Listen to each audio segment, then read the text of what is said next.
የዛሬው የፓርላማ ውሎ ከተለመደው አይነት ወጣ ያለ በተወሰነ መልኩም አዝናኝ የነበረ ነው።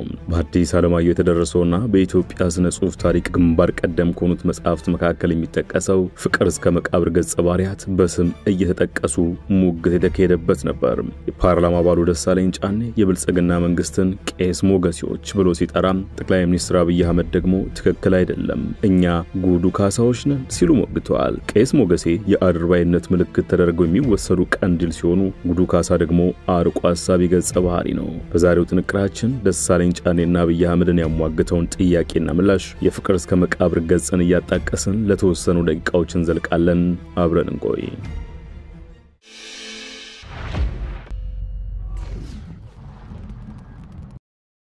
የአማራ ብሔራዊ ንቅናቄ አብን የፓርላማ አባሉ ደሳለኝ ጫኔ የተወሰኑ ጥያቄዎችን ለመጠየቅ ሲሉ ሰፊ መንደርደሪያ ሐሳቦችን በንባብ አቅርበዋል። ሀገራችን ዛሬ ያጋጠሟት ውስብስብ ችግሮች፣ ተግዳሮቶችና ስጋቶች ፖለቲካዊ ወለድ ስለሆኑ መፍትሄያቸው ፖለቲካ እንጂ የጠመንጃ አፈሙዝ ሊሆን አይገባም ብለዋል። የፓርላማ አባሉ በድህነት አዙሪት ውስጥ የነበረች ሀገር ስትሆን ያለፉት 7 የብልጽግና አገዛዝ ዓመታት ደግሞ ለከፋ የጸጥታና ደህንነት ቀውስ አዙሪት እንዲሁም ማባሪያ የሌላቸው አውዳሚ የእርስ በርስ ጦርነት ውስጥ አስገብቷታል ሲሉ ወንጅለዋል። 13 ደቂቃዎችን በወሰደው ጥያቄና ገለጻቸው ውስጥ የፍቅር እስከ መቃብርን አንድ ገጸ ባህሪ ይጠቅሳሉ። ቄስ ሞገሴን ከላይ ያለውን የሀገሪቱን ነባራዊ ሁኔታ የተመለከተ ረጅም ትችት ያቀረብኩት ለጥያቄ መቅድም እንዲሆነኝ እንጂ መቼም ብልጽግና ስለ ሀገራዊ ችግሮቻችን አላይም፣ አልሰማም፣ አልናገርም ካለ ውሎ ማደሩ ጠፍቶኝ አይደለም።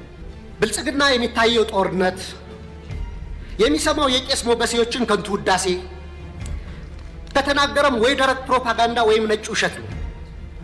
በመካከል የከሱና የመነመኑ እውነቶች የሉም ማለት ግን አይደለም። ደሳለኝ ቄስ ሞገሴ የሚለውን ስም በሚጠቅሱበት ጊዜ የጠቅላይ ሚኒስትሩ የማህበራዊ ጉዳዮች አማካሪና በኢትዮጵያ ኦርቶዶክስ ተዋሕዶ ቤተክርስቲያን ድቁናን ያገኙት ዳንኤል ክብረት ከጀርባቸው ሆነው በግርምት ሲመለከቷቸው ነበር። ይህ የቄስ ሞገሴ ከንቱ ውዳሴ የሚለው ነቀፌታ ግን ለጠቅላይ ሚኒስትሩ የሚዋጥ አልነበረም። በፈገግታ የታጀበ ፊት ተሞልተው ማስታወሻም ሲይዙ ነበር። በኋላ ላይ ምላሽ ሲሰጡ እንደታየው ደግሞ ስለ ቄስ ሞገሴ ሰፊ ጊዜ ወስደው አብራርተዋል። በጥቅሉ አልተዋጠላቸውም። ጠቅላይ ሚኒስትሩን በስሜት የተሞላ ሙግት ከመጥቀሳችን በፊት ደሳለኝ ጫኔና አብይ አህመድን ያሟገቱት የአዲስ ዓለማየሁ የፍቅር እስከ መቃብር የአእምሮ ውጤት ቄስ ሞገሴ ማን ናቸው የሚለውን በቅድሚያ እንመልከት። ቄስ ሞገሴ በፍቅር እስከ መቃብር መጽሐፍ ውስጥ የፊት አውራሪ መሸሻ ነፍስ አባት ናቸው። የነፍስ አባት ሥራ ተቆጪ፣ መካሪና አስተማሪ ነው። ቄስ ሞገሴ የነፍስ አባት ይሁን እንጂ ፊት አውራሪ መሸሻን ከማረም ከመገጸስና ከማስተካከል ይልቅ ፊት አውራሪውን የሚያስደስታቸውን ነገር ብቻ እየፈለጉ የሚያሸረግዱ አድርባይ ናቸው። ጠቅላይ ሚኒስትሩ እኛ ቄስ ሞገሴ ሳንሆን ጉዱ ካሳንን ሲል የጠቀሷቸው ገጸ ባህሪ በመጽሐፉ ላይ ስለ ቄስ ሞገሴ ሲናገሩ እንዲህ ይላሉ።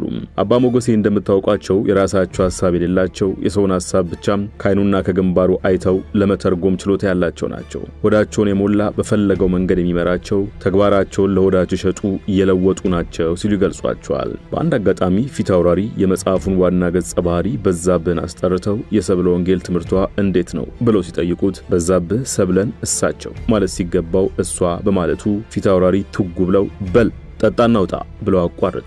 በዛብህ የተባረረው ለአንድ ቀን ይሁን እስከ መጨረሻው ስላልገባው በማግስቱ ወደ ፊት አውራሪ ቤት አልሄደም። ፊት አውራሪም ነገሩ ስለከነከናቸው ይሄ ገበሬ ልጃችን አስተምርልን ብንለው ብናከብረው ተናገርከኝ ብሎ አኩርፎ መቅረቱ ነው ሲሉ ቄስ ሞገሴ ቀለብ አድርገው ወዲያውስ ጌታ ሲቆጣ ደስ ያሰኛል እንጂ ያስቀይማል፣ ጌታ ባለሟሉን ነው መቼም የሚቆጣው ሲሉ ተናግረዋል። በሌላኛው አጋጣሚ ደግሞ ባላገሮች ሰብላችንን በረዶ ስለመታው ተቸገርን፣ የደንቡን እንጂ ተጨማሪ የእጅ መንሻ የአመት በዓል ፍሪዳ ማቅረብ አንችልምና ይማሩን ብለው ሽማግሌ ይልካሉ። ፊት አውራሪ ቱግ ብለው እንደተለመደው ዘምቼ ጉልቴን አስከብራለሁ ይላሉ። ፊት አውራሪ ድሮ ጀግና ይሁን እንጂ አሁን የ70 ዓመት ሽማግሌ ናቸው። ተቆጥተው ዘምቼ ቀጥቼ ዘርፌ እመጣለሁ ብለው ሲቁነጠነጡ ባለሟሎቻቸው እነ ቀኛዝማች አካሉ፣ እነ አዛዥ ደስታ፣ እነ ብላታ፣ እነ ባለምባራስ ምትኩ ፊት አውራሪ ገብሬ እንዳይገላቸው ሐሳባቸውን ለማስቀየር ሲያባብሏቸው ቄስ ሞገሴ እንደተለመደው የፊት አውራሪውን አይን እየተመለከቱ ጥልቅ ይሉና ቀድሞ ጌቶች ባላገርንና ወይፈንን አነጻጽረው የሰጡት ጥሩ ምሳሌ የማይገኝ ትክክል ምሳሌ ነው። ወይፈን ዛርላ እንጫንብ ሲሉት እንቢ በማለቱ የተለቀቀ እንደሆነ ሁለተኛ አንገቱን አያስነካም። አሁንም እነዚህም ባላገሮች እንዲያለ ድፍረት ንግግር ተናግረው የተለመደ እዳቸውን አንከፍልም በማለታቸው የተለቀቁ እንደሆነ ሁለተኛ ግብር ክፈሉ ብሎ ደጃቸው የሚሄድ የለም አሉ። ቄስ ሞገሴ እንዲህ ያሉ የለየላቸው አድርባይ ናቸው። የፓርላማ አባሉ ደሳለኝ ጫኔ ቄስ ሞገሴ ሲሉ መጥቀሳቸው ጠቅላይ ሚኒስትሩን ያስቆጣ መስሏል።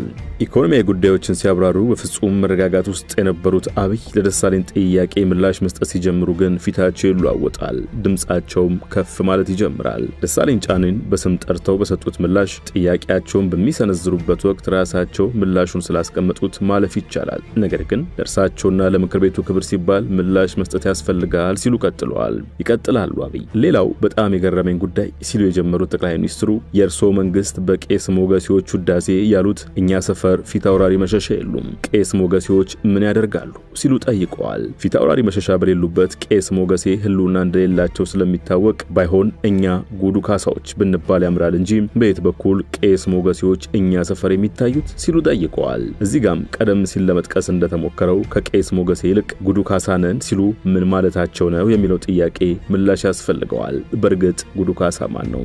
ጉዱ ካሳ የፍቅር እስከ መቃብር ምሰሶ ነው። በደማቸውና በዘራቸው የሚንቀባሩትን ፊት አውራሪ መሸሻንና መሰሎቻቸውን የእርሳቸውን ፊት አይተው የሚያድሩትን ቄስ ሞገሴንና በጠቅላላው ስርዓቱን የሚተችበት ቋንቋ በየዘመኑ ሕያውና ዘመነኛ ያደርገዋል። የማህበራችን አቋም የተሰራበት ስሪት ልማዱ ወጉ እንደ ህይወታዊ ስሪት ማህበር ሳይሆን ህይወት እንደሌለው የድንጋይ ካብ አንዱ ባንዱ ላይ ተደራርቦ የታችኛው የላይኛውን ተሸክሞ እንዲኖር ሆኖ የተሰራ በመሆኑ ከጊዜ ብዛት የታችኛው ማፈንገጡ ስለማይቀርና ይህ ሲሆን ህንጻው በሙሉ እንዳይፈርስ እንደገና ተሻሽሎ ሰውን ከድንጋይ በተሻለ መልክ የሚያሳይ የህያውያን አቋም ማህበር እንዲሰራ ያስፈልጋል ይላል የሐዲስ ዓለማየሁ ገጸ ባህሪ ጉዱ ካሳ።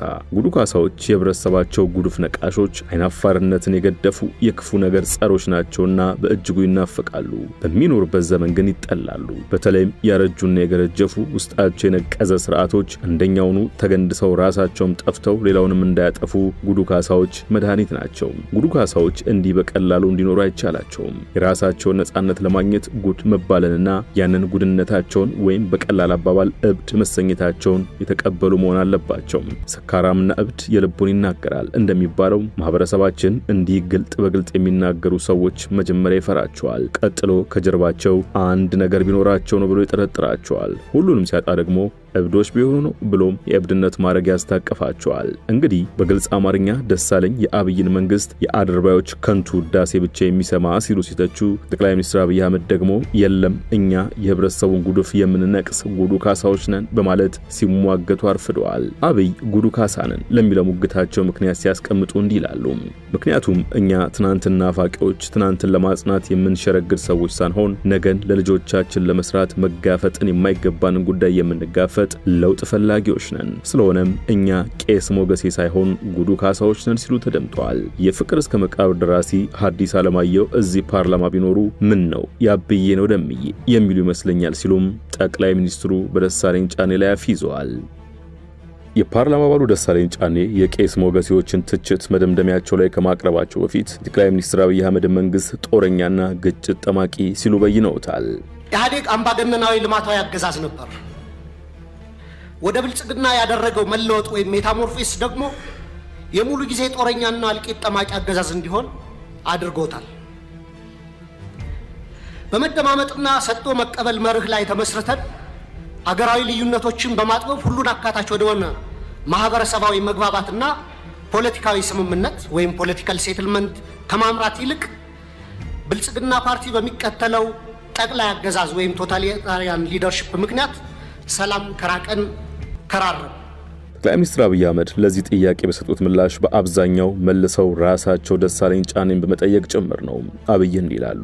አንደኛ ይህን ጦር ሰባቂ መንግስት በዚህ ልክ ሲተቹት ህዝብ እንዳይወጣ እንዳይገባ እንዳይማር እንዳይርስ ማዳበሪያ እንዳይወስድ ያደረገውን ኃይል ምን ነው አላየሁም አልሰማውም ማለት ሲሉ ጠይቃሉ። በህዝብ መሰብሰቢያ በእርሶ ከተማ ንጹሃን ላይ ቦምብ የሚያፈነዳን ኃይል ምን ነው ዝም አሉት ሲሉም ጥያቄያቸውን አካትለው ይጠይቃሉ።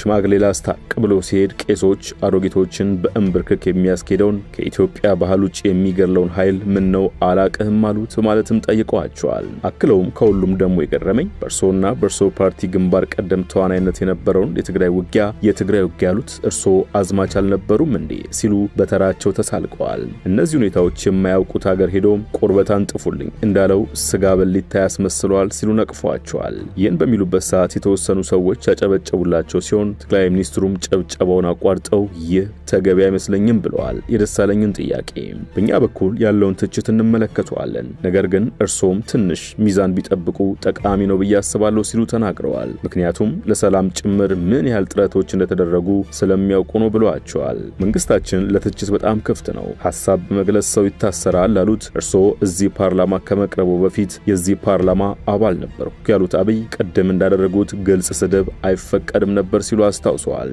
እርሶ እዚህ ፊት ለፊታችን ሆነው ጦረኛና ግጭት ጠማቂ ጆሮ የሌለው እያሉ ሲናገሩ ካልታሰሩ ሰው በንግግር ብቻ አይታሰርም ማለት ነው ሲሉ የቀረበውን ጥያቄ ውድቅ አድርገውታል። ጦረኛ ግጭት ጠማቂ አልቦ ጆሮ ካሉ በኋላ በሁለት ሳምንት 4 ኪሎ እንገባለን ቢሉ እርሶም አይቀርሎትም ነበር ሲሉ ሊታሰሩ እንደሚችሉ ፍንጭ ሰጥቷቸዋል። በመሳደብ ብቻ አይደለም በኃይል የተመረጠ መንግስት ለመጣል ሙከራ ሲደረግ ነው ጸብ የሚመጣው ሲሉ ተናግረዋል። ዩቲዩብ ላይ ሁሉ የሚሰራ ጋዜጠኛ አይደለም በሚል በማጣጣል ምላሻቸውን የቀጠሉት አብይ ነርሳቸው ዘመን ሁሉም እንዳሻው የሚናገርበት ዘመን ያለ አይመስለኝም ሲሉ በርሳቸው የሚመራው መንግስት ደጋግመው ወድሰዋል፣ አድንቀዋል። ለዚህ ምክንያታቸውን ሲያስረዱ ደሳለኝ የሚገኙበት አብን ሊቀመንበር በለጠ ሞላም ጠቅላይ ሚኒስትሩ ካቢኔ አባል መሆናቸውን በአማራ ክልልና በአዲስ አበባ ከተማ አስተዳደር ስልጣን እንደተሰጣቸው አውስተው የጋራ መንግስት ስለሆነ ብልጽግና ለብቻው ሊወነጀል እንደማይችል አመልክተዋል። ብልጽግና ከኢህአዴግ ጋር በየትኛው መመዘኛ አይወዳደርም ያሉት ጠቅላይ ሚኒስትሩም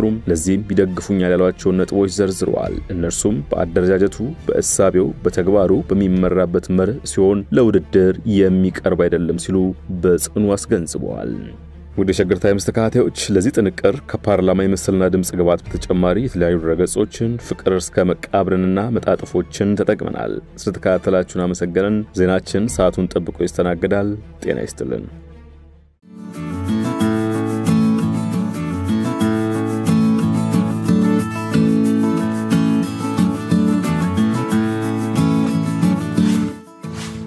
ሸገር ታይምስ ሚዲያን ሰብስክራይብ በማድረግና ደወሉን በመጫን ይከተሉን።